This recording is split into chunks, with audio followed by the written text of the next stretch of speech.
Indian Motorcycle's bobber lineup splits into two distinct personalities for 2026, the light, liquid-cooled Scout bobber and the heavyweight, air-cooled Chief bobber. Both wear blacked-out, stripped-down bobber styling, but they deliver it through very different engineering philosophies. The Scout bobber leans into a compact, muscular, contemporary bobber look with a chopped headlight nacelle, cast 8-spoke wheels, and a tighter, more athletic silhouette overall. The Chief bobber channels a more old-school, heritage-driven aesthetic, with its large nacelle-mounted headlight, exposed rear shocks, covered forks, and wire-spoke wheels, evoking Indian's Chief lineage dating back to 1921. The Scout feels like a modern take on the bobber genre. The Chief feels like a deliberate, unapologetic throwback. The Scout bobber runs a liquid-cooled 60-degree V-twin, displacing 1,250 cc, producing a claimed 105 horsepower and 82 pound-foot of torque, with peak torque arriving at 6,300 RPM. It's a modern, rev-happy engine built for spirited acceleration and a sportier power delivery, backed by a 6-speed gearbox with ratios that keep the engine in its power band through corners and quick overtakes through corners and quick overtakes. The Chief bobber, by contrast, uses the air-cooled Thunderstroke 111, a 1,811 cc power plant that trades outright horsepower for low-end grunt, delivering 108 pound-foot of torque at just 3,200 RPM. That torque curve means the Chief bobber pulls hard from a stoplight without needing to be worked through the gears, and its rear cylinder deactivation feature helps manage heat in slow city traffic.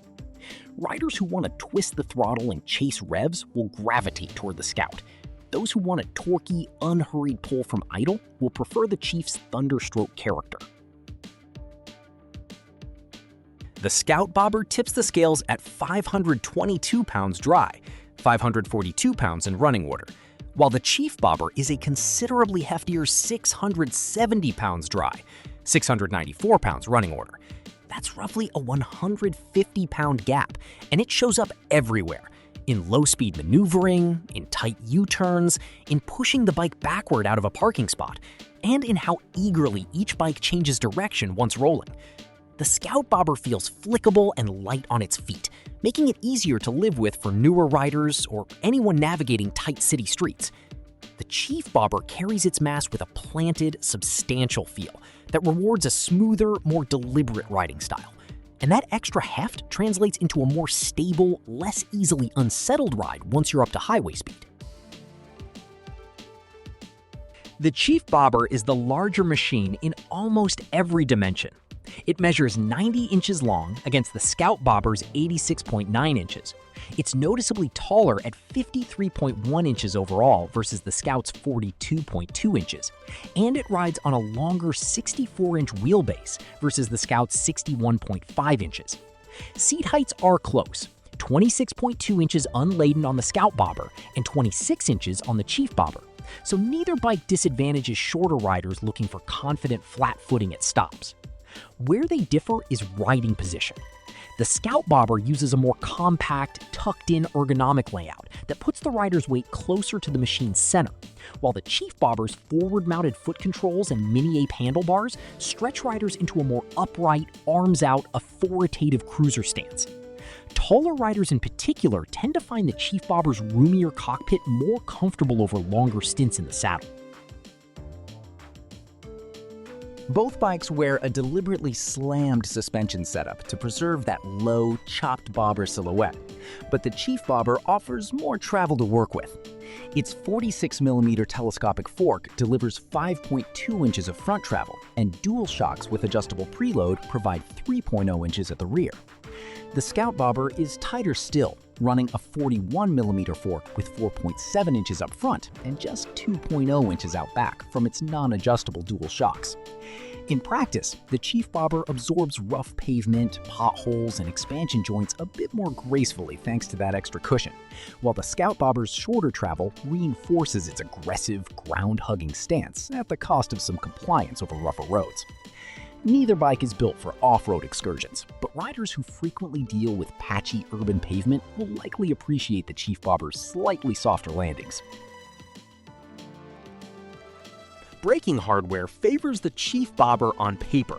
It uses a single 300mm front rotor gripped by a 4-piston caliper, compared to the Scout Bobber's single 298mm rotor with a 2-piston caliper.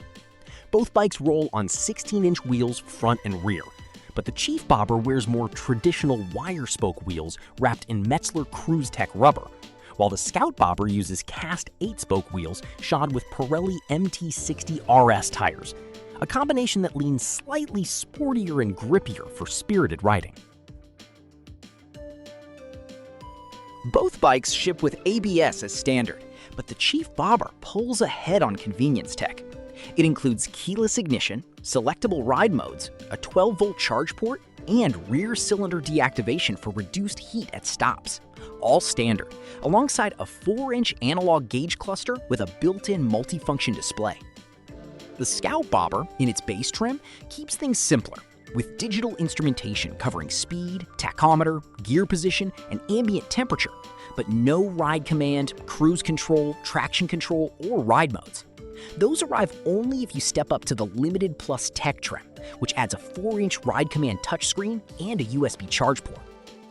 Riders who want creature comforts baked in from the base model will find the Chief Bobber the more generously equipped machine out of the gate. The Chief Bobber carries a 4.0-gallon fuel tank, while the Scout Bobber holds 3.4 gallons. Combined with its torquier, lower-revving engine, the Chief Bobber is the more natural candidate for longer rides between fill-ups, even though neither bike is designed as a dedicated tourer. The Scout Bobber's smaller tank matches its lighter, more urban-focused character, suited to shorter hops and weekend blasts rather than long highway stints. Pricing reflects the gap in displacement, weight, and equipment. The Scout lineup starts at $12,999, positioning the Scout Bobber as the more accessible entry point into Indian's Bobber range, and a natural choice for first-time cruiser buyers watching their budget. The Chief Bobber starts at $17,499. For riders comparing dollar-for-dollar value, the Scout Bobber offers more performance-oriented specs for less money, while the Chief Bobber charges a premium for size, low-end torque, and standard convenience features that would otherwise require stepping up to a pricier trim on the Scout side. Choosing between these two comes down to what kind of rider you are. The Scout Bobber is the better pick for riders who want a lighter, more agile, more affordable bobber with a revvier engine and a compact, modern stance.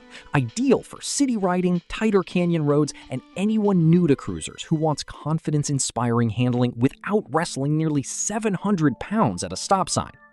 The Chief Bobber is the better pick for riders who want old-school American V-twin character, a torquier low-end pull, more standard technology, and a bigger, more commanding presence on the road, along with a longer range between fill-ups for those who like to put on miles. Neither bike is objectively superior, they simply serve different riding philosophies rooted in the same bobber DNA. If you prioritize nimbleness, sportier handling, and value, take the Scout Bobber. If you prioritize heritage styling, low-end torque, and standard equipment, the Chief Bobber is worth the extra investment. And either way, you're getting a genuinely striking, purpose-built bobber wearing the Indian badge.